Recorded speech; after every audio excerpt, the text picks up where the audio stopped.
घटना नहीं है, 30-35 वर्ष पुरानी घटना है। वृंदावन में एक बड़े प्रसिद्ध संत थे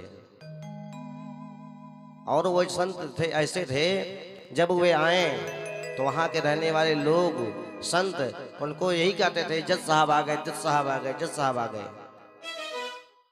एक संत वहाँ पर आए थे वृंदावन में बांके बिहारी जी का दर्शन करने, तो सुना कि जज साहब आ गए, जज साहब आ गए। तो उन्होंने विचार किया कि संत महात्मा है, जज तो है नहीं, ये तो संत है, तो इनको साधु जी कहा जाए, महात्मा जी कहा जाए, स्वामी जी कहा जाए, इनको लोग जज साहब क्यों कहते हैं। तो एक व्यक्ति से पूछा कि भाई ये जज साहब इनको क्यों कहते हैं। तो व्यक्ति ने बताया कि पूर्व में ये जज ही थे, दक्षिण भारत के एक छोटे से इलाके में ये जज थे और वहां पर जिस क्षेत्र के ये जज थे उन्हीं क्षेत्र में एक बहुत सीधा साधा भोला भाला एक ठुकेवर था। वह इतना सीधा इतना भोला था कि लोगों ने उस भक्त का नाम ही भोला रख दिया था। वह इतना सीधा था। लोग उससे पूछे, अरे भैया भोला ये बात कैसे है, तो वो कहे कि भैया अरे मैं नहीं जानता हूं, सब रघुनाथ जी जाने। भगवान रघुनाथ का इतना अनन्य भक्त था कि भैया मैं इस बात को नहीं जानता हूं, रघुनाथ जी ही जाने। कुछ भी पूछा जाए रघुनाथ जी जाने, कुछ भी कहा जाए रघुनाथ जी जाने। इतना सीधा इतना भोला था। और समय व्यतीत हुआ, उसकी कन्या जो है विवाह के योग्य भई, तो गरीब भी था। तो बेटों ने कहा पिताजी से कि पिताजी सेठ जी है जो हमारे यहाँ के, उनसे जाकर के आप कुछ धन कुछ रुपया उधार ले लीजिए, बाद में हम लोग कमा करके सेठ जी को दे देंगे। अब वह भोला जाकर के सेठ जी से रुपया पैसा ब्याज की दर तय भाई, रुपया पैसा उधार लिया और लेकर के आया, जिससे आनंद के साथ कन्या का विवाह हुआ। बिटिया विदा भई, बच्चे कमाने निकल गए और यह जो भोला था यह घर छोड़ करके गांव में ही रघुनाथ जी का एक मंदिर था, वहां जाकर के रहने लगा। घर छोड़ दिया, घर छोड़ करके भगवान रघुनाथ जी के मंदिर में रहने लगा और उसी मंदिर में रहता, भगवान ठाकुर जी की सेवा करता और आनंद के साथ रहता। उसको कोई फिक्र नहीं, बस यही सोचता हमारे साथ श्री रघुनाथ तो किस बात की चिंता, और चरण में रख दिया जब माथ तो किस बात की चिंता। उसको कोई कष्ट नहीं, कोई सुख नहीं, कोई दुख नहीं, बस उसको यही प्रसन्नता है कि हम अपने रघुनाथ जी के साथ हैं और रघुनाथ जी मेरे साथ हैं। उसको यही भाव सदा बना रहता कि हमारे साथ रघुनाथ जी हैं। कोई व्यक्ति कुछ पूछे, भैया हम कुछ नहीं जानते, सब रघुनाथ जी जानते हैं। बच्चों ने कमाई करी, आए आकर के अपने पिताजी को पैसा दिया कि पिताजी ये लीजिए और ले जा करके आप सेठ जी को पैसा दे दीजिए, उनका जो कर्ज है वो चुकता कर दीजिए। अब वह भोला गया, सेठ जी को पैसा दिया, जो उनका मूल था ब्याज था सब जोड़ करके सब पैसे दिए और सेठ जी ने पर्ची बनाई कि आज से हमारा और भोला का हिसाब किताब सब चुकता, सारा ब्याज मूल सब भोला ने मुझे दे दिया है। और पर्ची दे दी कि ये लो पर्ची, देखो देखो पढ़ो क्या लिखा है। भोला ने हाथ जोड़ लिया, सेठ जी मैं क्या जानूं क्या लिखा है, सब रघुनाथ जी जानते हैं, सब रघुनाथ जी जाने क्या लिखा है, मैं क्या जानूं क्या आपने लिखा है। मतलब पढ़े लिखे नहीं हो? नहीं नहीं सेठ जी हम पढ़े लिखे नहीं हैं। जैसे ही सेठ जी को पता चला कि भोला पढ़ा लिखा नहीं है, सेठ जी के मन में पाप आ गया। सेठ जी को लगा कि जब पढ़ा लिखा नहीं है तो इससे दोबारा पैसा लिया जा सकता है।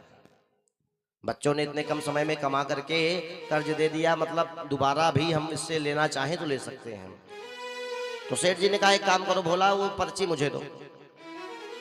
भोला से पर्ची वापस ले लिया, बोले कि थोड़ा काम करो, जाओ पानी लेके आओ। अब भोला रघुनाथ जी का स्मरण करता हुआ पर्ची देकर के पानी लेने चला गया। इधर सेठ जी ने उस पर्ची को फाड़ा नहीं, दूसरे कागज में कुछ ऐसे ही लिख करके पकड़ा दिया भोला कि ये लो अपनी पर्ची, जाओ तुम। अब पर्ची पकड़ा दिया, भोला आया, आ करके वह पर्ची भगवान रघुनाथ के श्री चरणों में चढ़ा करके जिस कक्ष में रहता था उसी अलमारी में ले जा करके पर्ची रख दिया। उसको तो लगा कि भाई पैसा वैसा सब दे दिए हैं और आनंद के साथ रहने लगा, प्रसन्न हो गया। उसको कोई चिंता पहले भी नहीं थी। अब जो कर्ज था कन्या के विवाह का वो भी चुकता हो गया, तो आनंद के साथ रहने लगा और पर्ची रख दिया कि अब सेठ जी को भी कुछ नहीं देना है। तो एक दिन सेठ जी क्या किए कि जाकर के सीधा कोर्ट में जाकर के भोला के नाम FIR कर देते हैं कि भोला को हमने पैसा दिया था और भोला हमको पैसा दिया नहीं, मांगने पे कह रहा है कि दे दिए हैं। अब पुलिस वाले आए, भोला को लेकर के गए। ये उन्हीं जो संत जी थे, जज साहब जिनको कहा जाता था, उन्हीं के अदालत में भोला की पेशी भई। अब जज साहब ने पूछा, क्यों भाई आपने पैसा दिया है सेठ जी को? भोला ने कहा, माई बाप मैंने सब दे दिया था, सेठ जी ने अपने हाथ से लिया था, पर्ची भी बना के दिए थे। कहाँ है पर्ची? वही पर्ची ले जा करके जब दिया तो पर्ची में तो कुछ नहीं लिखा था, इधर उधर पेन चलाया हुआ था। जज साहब ने कहा, इसमें तो कुछ नहीं लिखा हुआ है, या कैसे प्रमाणित होगा कि तुमने पैसा दे दिया है? भोला रोने लगा भोला। तो सेठ जी, तो जज साहब को बड़ी दया आई। जज साहब ने कहा, ठीक है रो मत, ये बताओ जब तुम पैसा दिए थे तुम्हारे और सेठ जी के बीच अतिरिक्त और भी कोई था? भोला जैसे हमेशा बोलता था वैसे आज भी बोला कि माई बाप मेरे और सेठ जी के अलावा तो सिर्फ रघुनाथ जी ही थे। अच्छा रघुनाथ जी थे, ठीक है एक काम करो, हम तारीख दे रहे हैं, अगली तारीख को आना। तारीख दे करके भोला को छोड़ दिया। जज साहब ने अपने खर्च से रघुनाथ जी के नाम का एक सम्मन जारी किया उस गांव का जहां पर भोला रहता था। अब चपरासी सम्मन लेकर के आया, पूरे गांव में टहल लिया, रघुनाथ जी नाम का कोई व्यक्ति नहीं। चपरासी परेशान कि अच्छा रघुनाथ जी के नाम का सम्मन लेकर के आया, इस नाम का कोई है नहीं, झल्ला गया। व्यक्तियों से पूछा कि भाई रघुनाथ जी नामक कोई है यहाँ इस गांव में? लोगों ने कहा भैया कोई नहीं है, हाँ रघुनाथ जी का एक मंदिर है। चपरासी झल्लाया हुआ था तो पहुंच गया, मंदिर का पता बताओ, वहीं दे आते हैं। जान छूटे इससे, थक गया था ढूंढते ढूंढते। लोगों ने मंदिर का पता बताया, जाकर के मंदिर के पुजारी जी बाहर बैठे हुए थे, तो चपरासी ने सम्मन पुजारी जी को ही पकड़ा दिया। अब पुजारी जी ने देखा सम्मन, तो पुजारी जी ने विचार किया कि ठाकुर जी ने जब स्वयं मंगा ही लिया है सम्मन, मंदिर तक आ ही गया, ये उनकी लीला है ही, तो मैं इसको क्यों मना करूं? आ ही गया तो ठीक है। तो पुजारी जी ने साइन करके सम्मन को ले लिया। सम्मन को लिया, सम्मन को पढ़ा, नेत्र सजल हो गए और जाकर के रघुनाथ जी के चरणों में रख दिया कि हे गोविंद, हे ठाकुर, आपके लिए तो सदा कभी मिठाई आती है, कभी मालपुआ आता है, कभी वस्त्र आते हैं, कभी आभूषण आते हैं, पहली बार सम्मन आया है, तो ये आपके चरणों में हम समर्पित कर रहे हैं। सम्मन रख दिया। भोला को बुलाया, क्यों भोला, जब जज साहब तुमसे पूछे कि तुम्हारे बीच में कौन था तो तुम रघुनाथ जी का नाम क्यों ले लिए? भोला ने कहा, पुजारी जी मैंने कोई गलत तो कहा नहीं, हमारे रघुनाथ जी सदा हमारे साथ रहते हैं, तो जब मैं वहां उपस्थित था तो मेरे साथ रघुनाथ जी भी तो थे, इसलिए मैंने रघुनाथ जी का नाम ले लिया है। अच्छा, भोला के इस विश्वास को देख करके पुजारी जी को बड़ी दया आई, नेत्र सजल हो गए। तारीख के एक दिन पहले पुजारी जी ने कहा, एक काम करो भोला, तुमको पैदल जाना है, दूर जाना है, एक काम करो तुम आज शाम को निकलो ताकि समय से अदालत पहुंच जाना। पुजारी जी ने भेज दिया भोला को, तुम जाओ, और दूसरे दिन थोड़ा जल्दी उठ करके रघुनाथ जी को खूब सुंदर नहला धुला करके वस्त्र वस्त्र पहना करके भोग लगा दिए। क्यों? हे ठाकुर जी, हे रघुनाथ जी, आज आपको कोर्ट जाना है, आज आपको अदालत जाना है, पहली बार आप मंदिर से बाहर निकलेंगे तो सुंदर वस्त्र पहन करके निकलिए, और क्या पता आपको जाने आने में कितना समय वहां लगे, सरकारी काम है तो आज खा पी के जाइए। सुंदर भोजन भोग लगा दिया और फिर पुजारी जी हाथ जोड़ करके बैठ गए। हे ठाकुर, हे रघुनाथ जी, आपका जो यह भक्त है, आपके ऊपर बड़ी विश्वास है, उसको बड़ा विश्वास है, इसलिए आप जाइएगा जरूर। सजल नेत्रों से निवेदन किया पुजारी जी ने कि हे गोविंद, हे ठाकुर, हे कौशलेंद्र, आप जाइएगा जरूर। इधर भोला पहुंचा अदालत में। जज साहब ने कहा, क्यों भाई आए तुम्हारे रघुनाथ जी? भोला ने कहा, तो वो तो सर्वत्र रहते आए ही हैं, तो बुलाव किया जाए। तो चपरासी जो खड़ा था, रघुनाथ जी हाजिर हो, रघुनाथ जी हाजिर हो, 3 बार जब बुलाया तो कहते हैं, रघुनाथ जी हाजिर हो, ऐसे 3 नारे जो लगाए हैं। चाल लटपटी सी एक वृद्ध की झुकी शिदे हैं, हाथ में छड़ी पड़ी तुलसी ही ये माल, माथे पर रोली 4 चंदन चढ़ाए हैं। साहब के सामने विनीत चपरासी साथ, आज रघुनाथ जी गवाह बन आए हैं। जब 3 बार चपरासी ने पुकार किया, रघुनाथ जी हाजिर हो, रघुनाथ जी हाजिर हो, रघुनाथ जी हाजिर हो, तो क्या देखते हैं कि सामने से एक वृद्ध हाथ में छड़ी लेकर के, झुकी सी कमर है, आ रहे हैं। और आ रहे हैं, आते हुए जज साहब को हाथ दिखा रहे हैं कि हम आ रहे हैं, हम आ रहे हैं। और चपरासी के साथ रघुनाथ जी आए और आकर के सामने खड़े हो गए जज साहब के।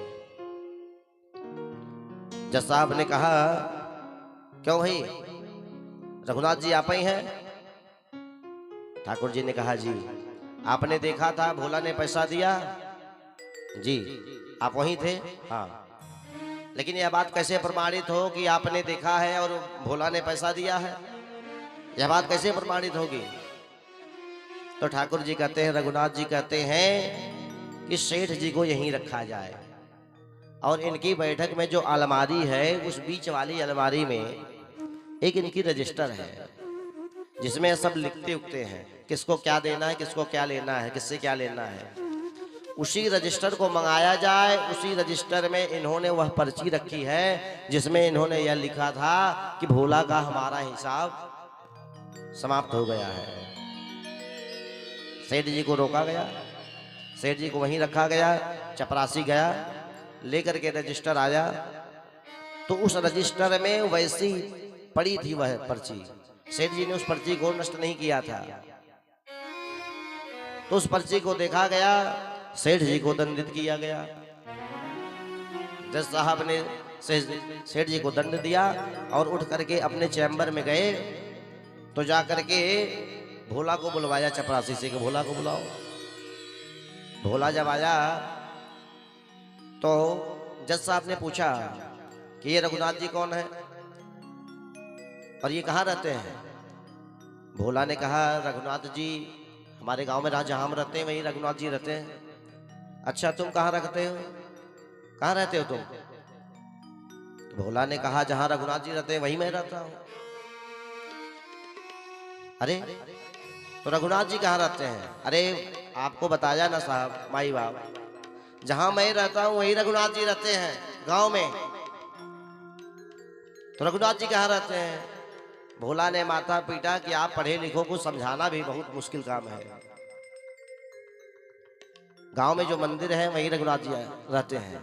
अच्छा, मंदिर में रहते हैं, लेकिन पुजारी से तो लग नहीं रहे थे। पुजारी थे ये। चपरासी को बुलवाया गया कि तुमने सम्मन पुजारी को दिया था। हाँ, ये वही थे। पुजारी कांप गया। जज साहब के सामने कैसे बोले? तो पुजारी ने हाथ जोड़ करके कहा, माई बाप, ये वो नहीं थे जिनको मैंने सम्मन दिया था, ये कोई और है। अच्छा, कोई और है? तो पूछा कि पुजारी तो है नहीं, कौन है ये? रघुनाथ जी तुम्हारे। और मंदिर बनवा सके तुम करे, जिनका मंदिर है मंदिर बनवा सके, ऐसी तो औकात लग नहीं रही है, बड़े गरीब से लग रहे हैं। तो कौन है? भोला ने कहा, माई बाप, ये मंदिर के मालिक नहीं, पुजारी नहीं, ये मंदिर में रहने वाले हमारे रघुनाथ जी थे। बोल भक्त वत्सल भगवान की जय हो। जैसे ही जाने समझ गए कि ठाकुर हमारी अदालत में आए हुए थे, तुरंत कुर्सी का त्याग करके जज साहब भागे अपने बंगले पर। पूरे रास्ते रोते हुए घर पहुंचे। जैसे ही बंगले पर पहुंचे तो घर के लोगों ने देखा कि जज साहब रो रहे हैं। क्यों रो रहे हैं आप? क्या हुआ आपको? तो जज साहब कहने लगे, शिव शारद शेष गणेश सुरेश के नहीं ध्यान में जो आते रहे, सोई आज विनीत अदालत में केवल ताके गवाह कहाते रहे। घर के लोगों ने पूछा कि आप रो क्यों रहे हैं, बात क्या हो गई? सभी लोग परेशान हो गए, जज साहब रो रहे हैं, क्यों रो रहे हैं? तो जज साहब ने कहा कि शीश महेश गणेश दिनेश जो बड़े बड़े अभिलात्मा विबलात्मा महात्मा के करोड़ों वर्ष तप करने के बाद ध्यान में भी नहीं जल्दी आते हैं, वे रघुनाथ जी आज एक केवट के गवाह बनकर के मेरी अदालत में मेरे सामने खड़े हो गए थे। अरे सबने कहा तो इसमें रोने वाली क्या बात है?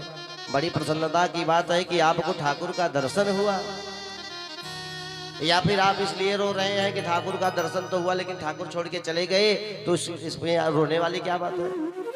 भाई ठाकुर तो जाते ही हैं, आपके पास तो थोड़ी रहेंगे हमेशा के लिए, तो इसमें रोने वाली क्या बात है? जज साहब कहते हैं, सुख के ओते कर दिए को भयो दुख नाहीन जो तजे जाते रहे। जज साहब ने कहा, न तो उनके दर्शन का सुख है, न उनके जाने का मुझे दुख है।